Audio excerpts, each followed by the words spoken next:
صرف وہ قانون کے چکروں میں نہیں رہے. لیگل کچھ نہیں ہوتا. اخلاق بھی کوئی چیز ہے, اخلاقی قانون بھی کوئی چیز ہوتا ہے. ہر چیز کی گواہی کسی مفتی سے نہیں لی جاتی. بعض چیزوں کی گواہی اپنے ایمان سے بھی لی جاتی ہے. ہر وقت لاز ڈسکس نہیں کیے جاتے کہ قانون کیا کہتا ہے, قانون کیا ہے, میرا حق یہ ہے, یوں ہونا چاہیے. کبھی انسان کو گیو اینڈ ٹیک کرنا ہوتا ہے صرف اخلاق کی وجہ سے, اللہ کا تقوی اختیار کرتے ہوئے. تو ایسے متقیوں کا ذکر ہے جو کہ تقوی اور قانون دونوں پر عمل کرنے والے تھے. ایسی ہیئر سپلٹنگ نہیں کیا کرتے تھے قانون کے نام پر. آپ دیکھیں, صرف اگر فقہ کے چکر میں ہم پڑھیں گے نا, صرف حقوق کی بات ہم کریں گے, ہم کسی کو ایک پیسہ نہ دیں. فقہی طور پہ سارا پیسہ آپ کا ہے. آپ بیٹھی ہیں, اب آپ کی ساتھی کی پین میں انک ختم ہو گئی. بعض دفعہ میں دیکھتی ہوں چپکے سے آپ میں سے کوئی ایک پین اپنا ان کے حوالے کر دیتی ہے. کوئی اس کا حق تھا آپ کی ساتھی کا, وہ جیل میں بند کروا سکتی ہے آپ کو, کس نے مجھ کو پین نہیں دیا تھا. کیا ہے یہ؟ صرف تقوی, صرف اخلاق. اس سے زندگیاں چلتی ہیں اور اس سے آخرت کے بلند درجے کمائے جاتے ہیں. فرمایا کہ ٹھیک ہے, اب تو متقیوں کو دیکھو, قانون پر بھی عمل کیا لیکن تقوی کا دامن نہیں چھوڑا. بعض دفعہ صرف قانون اور حقوق کی بات انسان کے دلوں کو پتھر کر دیتی ہے, سخت ہو جاتا ہے انسان. صرف قانون اور قانون, لیگلی بتاؤ what is right what is wrong. ایسے نہیں ہوتے معاملے, نہیں چلتے, نہ خاندانوں کے, نہ گھروں کے, نہ معاشرے کے. تقوی چاہیے ہوتا ہے, دینے والے بنو. ان للمتقین عند ربہم جنات النعیم, یقیناً خدا ترس لوگوں کے لیے ان کے رب کے ہاں نعمت بھری جنتیں ہیں. اب ایک سوال پوچھا, بتاؤ افنجعل المسلمین کالمجرمین, بتاؤ کیا ہم فرما برداروں کا حال مجرموں جیسا کر دیں گے؟ نہیں ہو سکتے. فرما بردار اور مجرم بھلا ایک جیسے کیسے ہو سکتے ہیں؟ باغیوں کا اور وفاداروں کا انجام ایک تو نہیں ہوتا.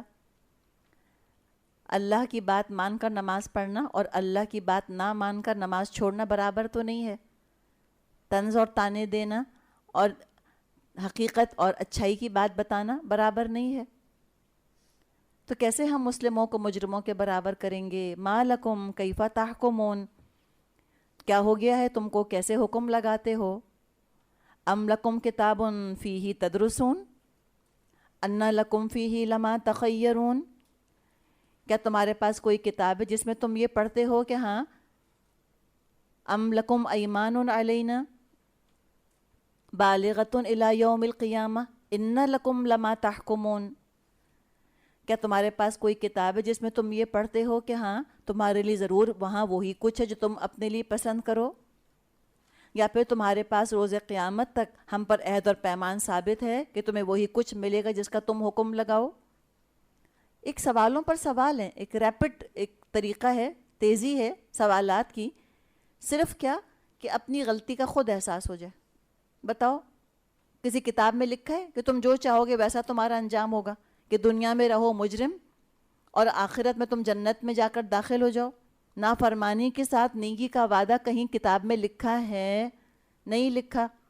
یا کیا تم کو چوائس دی جائے گی وہاں پر کہ تم چاہو تو جنت پسند کر لو اپنے لیے اور چاہو تو جہنم؟ کیا تم سلیکٹ کرو گے خود؟ کیا تمہاری چوائس ہوگی کہ اچھا مجھ کو جنت کا فلاں درجہ چاہیے؟ تمہاری فرمائش پر ملیں گی کیا چیزیں تم کو آخرت میں؟ جواب نہیں. یا کیا تم نے کوئی اللہ سے پرومس لے لی ہے؟ کیا اللہ نے تم سے آ کر وعدہ کر لیا کہ قیامت کے دن تم کو ضرور اللہ بخشے گا؟ کوئی بھی ہم میں سے نہیں کہہ سکتا کہ اللہ نے مجھ سے یہ وعدہ کیا. یا تمہارے حکم چلیں گے قیامت کے دن؟ تم رولر ہوگے قیامت کے دن؟ کیا تم فیصلے کرو گے؟ سب کا جواب نفی کے اندر ہے. پوچھا سلہم, پوچھیے ان سے, ایہم بذالک زعیم, کون ہے جو ان باتوں کا ضامن ہے؟ کون ضمانت دیتا ہے کہ ہاں ایسے ایسے ہوگا؟ کوئی ضمانت نہیں دیتا. اور جو بت بنا لیے انہوں نے, کیا یہ ضمانت دیں گے؟ ان کے لات منات عزا حبل. پوچھا ام لہم شرکا, کیا کوئی ان کے شریک ہیں جو ضمانت دیں ان باتوں کی؟ فلیأتوا بشرکائہم ان کانوا صادقین, یہ بات ہے تو لائیں اپنے شریکوں کو اگر یہ سچے ہیں. ہے ہی نہیں شریک تو آئیں گے کہاں سے؟ فرمایا کہ اچھا یہ ساری دراصل باتیں ہیں جس نے تم کو آخرت سے غافل کر دیا. اب ہم بتاتے ہیں تم کو آخرت کیسی ہوگی, کتنی بڑی مصیبت. یوم یکشف عن ساق ویدعون الی السجود فلا یستطیعون. جس روز سخت وقت آ پڑے گا اور لوگوں کو سجدہ کرنے کے لیے بلایا جائے گا تو یہ لوگ سجدہ نہ کر سکیں گے. یکشف عن ساق, ساق پنڈلی کو کہا جاتا ہے جب پنڈلی کھول دی جائے گی. یہ بس متشابہات میں سے ہے. پنڈلی کھولنے سے کیا مراد ہے؟ کیا کوئی اللہ کا ذکر ہے یہاں پر؟ واللہ عالم. متشابہات میں سے. ہاں عربی زبان جو لوگ پڑھتے ہیں وہ یہ کہتے ہیں کہ یکشف عن ساق سے مراد ہے سخت مصیبت کا دن. جب ان کے ہاں اس طرح قبیلے ایک دوسرے پر حملے کیا کرتے تھے تو بھگدڑ مچ جایا کرتی تھی. جس قبیلے پر حملہ ہوتا تھا وہاں ایک بھاگ دوڑ ہو جاتی تھی. تو جو خواتین ہوتی تھیں جب تیزی سے بھاگنے کے لیے اپنے لباس اٹھاتی تھیں تو ان کی پنڈلیاں کھل جاتی تھیں. یہ تیزی سے بھاگنے کے لیے, پینک کے لیے, جان بچانے کے لیے, بڑی مصیبت کے لیے یہ لفظ آتا ہے یکشف عن ساق. جب پنڈلی کھول دی جائے گی مراد افراتفری, پینک کا جب معاملہ ہوگا, یعنی قیامت کا ذکر کیا گیا. وہ بڑی آفت جب آ کر پڑے گی ان کے اوپر اور یہ بلائے جائیں گے سجدے کرنے کے لیے. یہ بلائے جائیں گے. یہاں ہرگز متقی مراد نہیں ہے, مراد ہے کافر. یہ جن کو بلایا تھا کہ آؤ اطاعت کرو, اسلام قبول کرو, اطاعت کے لیے سر جھکا دو, نماز پڑھو, فلا, تو یہ پڑھتے ہی نہیں تھے. قیامت کے دن اللہ کو سر کی آنکھوں سے دیکھ لیں گے. اب کہا جائے گا آؤ سجدے کرو, فلا یستطیعون, کر ہی نہ پائیں گے, کمریں تختہ ہو جائیں گی, جھک نہ سکیں گے. اور شرمندگی, اللہ حکم دے رہا ہے اور یہ اکڑے کھڑے ہیں, جھک ہی نہیں سک رہے. اس لیے کہ دنیا میں جب ان سے کہا جاتا تھا عاجزی, اطاعت, جھکو, مانو, نہیں مان سکتے تھے, نہیں مانا کرتے تھے. حال کیا ہوگا؟ خاشعۃ ابصارهم ترہقهم ذلہ وقد كانوا يدعون الى السجود وهم سالمون. ان کی نگاہیں نیچی ہوں گی, ذلت ان پر چھا رہی ہوگی. یہ جب صحیح سالم تھے اس وقت ان کو سجدے کے لیے بلایا جاتا تھا, یعنی اس وقت تو انکار کر دیتے تھے. نماز نہ پڑھنے والوں کا کتنا خوفناک انجام ہے. سجدے نہیں کرتے تھے, کہتے وی ڈونٹ ہیو ٹائم. اچھا پڑھ لیں گے, ٹال مٹول کرنا, نہیں پڑھنا, قضا کر دینا, چھوڑ دینا, باتوں میں بیٹھیں تو نماز ہی نہیں پڑھی, یا صاف ہی انکار کر دی کہ ہمیں ضرورت نہیں نماز پڑھنے کی. Religion is a personal matter. ہنسنے لگتے ہیں بعض دفعہ لوگ کہ لو ان نمازوں کی وجہ سے اللہ تم کو بخشے گا. کہتے ہیں کوئی ضروری نہیں ہے نمازیں. اور کافر بھی ہیں اس کے اندر جو پڑھتے ہی نہیں نماز, سجدہ کرتے ہی نہیں. سب کا انجام بتا دیا. فرمایا فذرنی ومن یکذب بہذا الحدیث سنستدرجہم من حیث لا یعلمون واملی لہم ان کیدی متین. بس اے نبی صلی اللہ علیہ وسلم, اس کلام کے جھٹلانے والوں کا معاملہ مجھ پر چھوڑ دو. ہم ایسے طریقے سے ان کو بتدریج تباہی کی طرف لے کر جائیں گے کہ ان کو خبر بھی نہ ہوگی. میں ان کی رسی دراز کر رہا ہوں, میری چال بہت زبردست ہے. آپ دیکھیے کیسا اللہ کی طرف سے کیا انداز ہے دھمکانے کا کہ چھوڑ دو. انہیں ایسا لگ رہا ہے کہ مقابلے پر کون ہے؟ اللہ اور یہ جھٹلانے والا. کوئی مقابلہ ہے اللہ سے؟ کوئی جیت سکتا ہے؟ ڈیفائی بھی کیا تو کس کو؟ دنیا میں تو ڈیفائی کرنا بڑا بولڈ لگا کرتا تھا, بڑا کانفیڈنٹ ایٹیٹیوڈ لگا کرتا تھا. بڑے دوست جو ہیں وہ شاباشیاں دیا کرتے تھے اور پیٹھ ٹھوکا کرتے تھے. سب بھاگ گئے, کوئی نہیں. اب یہ شخص اپنے گناہوں کے ساتھ کھڑا ہے اور وہاں اللہ کھڑا ہے اس کا حساب لینے کے لیے. فرمائے چھوڑ دو اس شخص کو جس نے کہ اس حدیث کو جھٹلایا, مراد ہے اللہ کی بات کو جھٹلایا. چھوڑ دو. اور دنیا میں تو معاملہ یہ ہے کہ اللہ فرماتا ہے کہ ہم ان کو وہاں سے پکڑیں گے جہاں سے ان کو پتہ بھی نہ ہوگا. آہستہ آہستہ, درجہ بدرجہ, سنستدرجہم, استدراج کا معاملہ کر رہا ہے. نعمتیں دے دے کر اللہ تعالیٰ ان کو اور غافل کر رہا ہے. احساس ہی نہیں ہو رہا ان کو کہ ہم غلطی کر رہے ہیں. مست ہیں اپنی نعمتوں کے اندر, اپنے مال میں اور اپنی اولاد اور خاندان میں خوب اللہ نعمتیں برسا رہا ہے سزا کے طور پہ، تاکہ اور مگن ہو جائیں، اس دھوکے میں آ جائیں کہ اللہ ہم سے راضی ہے، اور ہی خیال نہ ہے کہ ہم گناہ کر رہے ہیں۔ سوچیں کہ گناہ کرتے تو سزا ملتی، اس کا مطلب ہے کہ سزا نہیں مل رہی، اس کا مطلب ہے گناہ نہیں کر رہے۔ سنتوں کو بائی پاس کر کے، قرآن کو اگنور کر کے دنیا رنگین مزیدار ہو رہی ہے، تو دین کا جھمیلا پالنے کی کیا مصیبت؟ تو اللہ کہتا ہے میں تو ڈھیل دے رہا ہوں، املی لہم، ڈھیل دیتا ہوں، میری تو چال بڑی مضبوط ہے۔ ایسا پکڑے گا اللہ کہ دنگ رہ جائیں گے، کوئی عمل کی مہلت بھی نہ بچے گی۔ ام تسألہم اجرا فہم من مغرم مثقلون، اے نبی صلی اللہ علیہ وسلم کیا آپ ان سے کوئی اجر طلب کر رہے ہیں یا جرمانے کے بوجھ تلے یہ دبے جا رہے ہیں؟ مراد ہے کہ آپ ان سے تقاضے کر رہے ہیں، کیا آپ ان سے کچھ مانگ رہے ہیں، کیا آپ ان سے پیسے کی فرمائش کر رہے ہیں درس دینے کے لیے یا دین کی بات سنانے کے لیے؟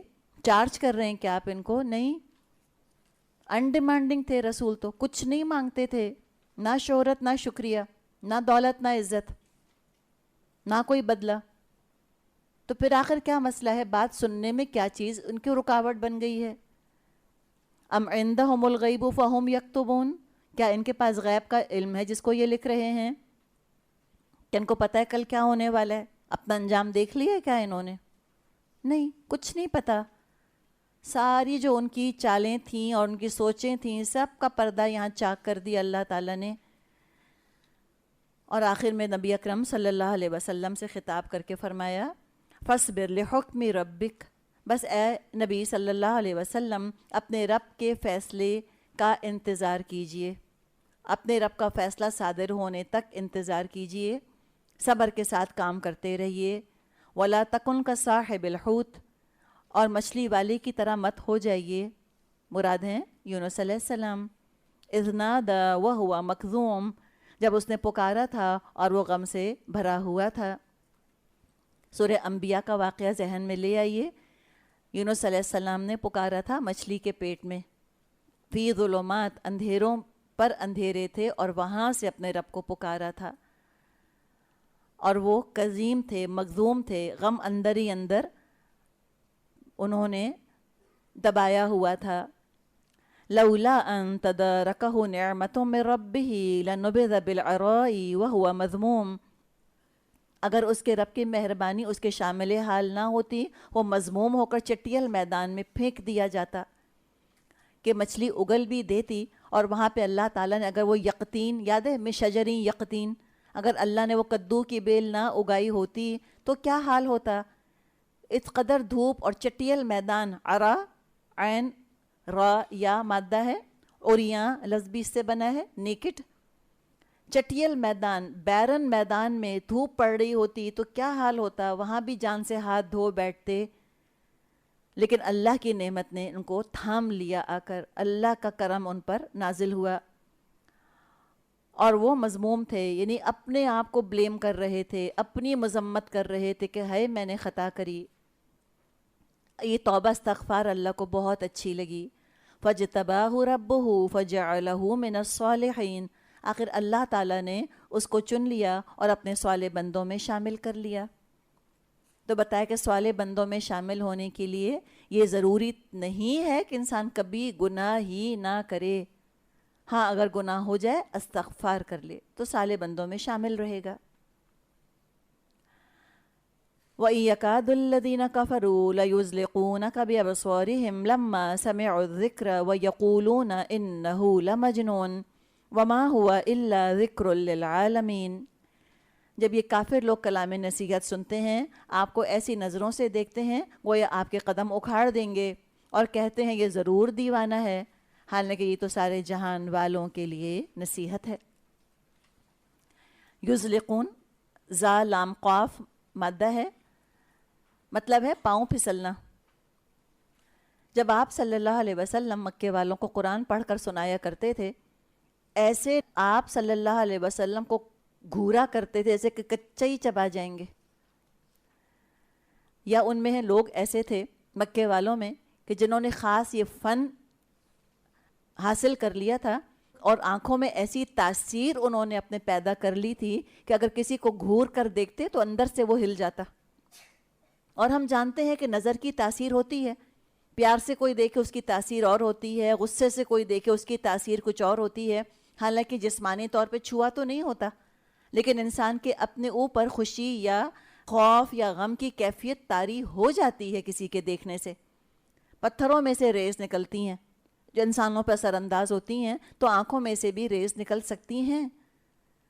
تو یہ ان کا گھورنا, یہ آپ کو دیکھنا کہ یہ آپ کو پھسلا دیں گے. یزلقونک بابصارہم, صرف اپنے گھورنے, اپنے دیکھنے سے یہ آپ کو ڈگمگا دینا چاہتے ہیں.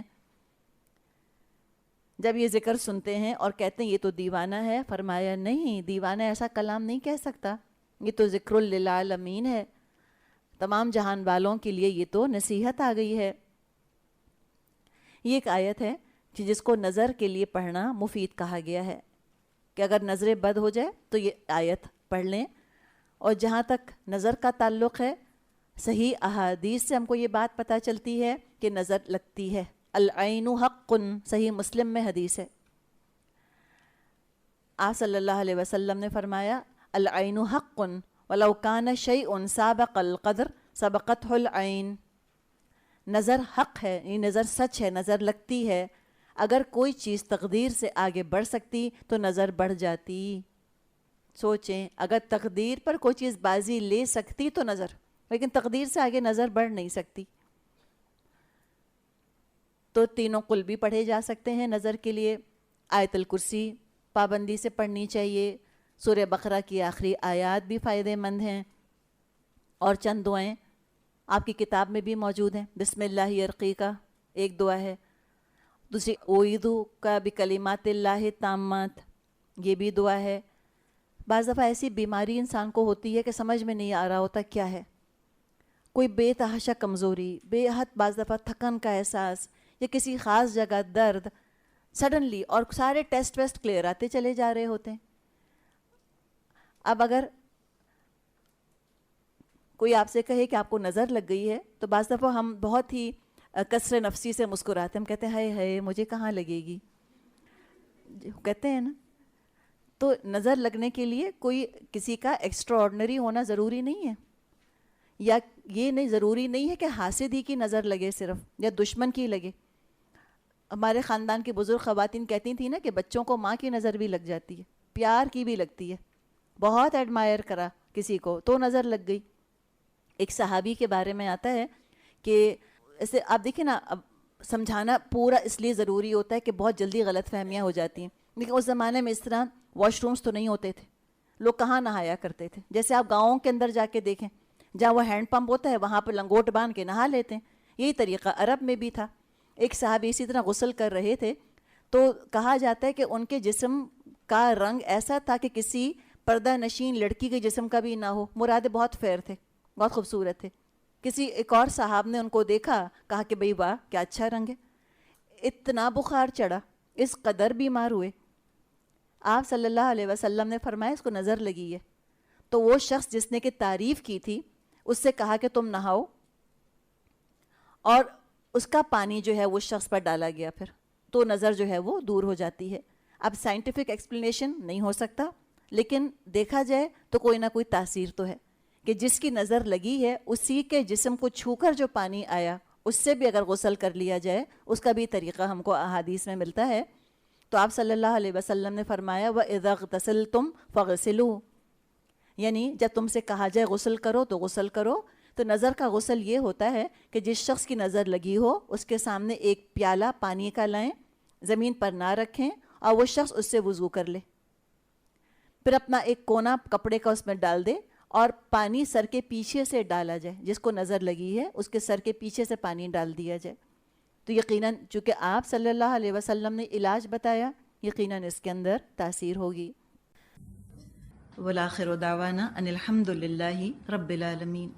سبحانک اللہم و بحمدک نشہد ان لا الہ الا انت نستغفرک و نتوب الیک. السلام علیکم ورحمۃ اللہ وبرکاتہ.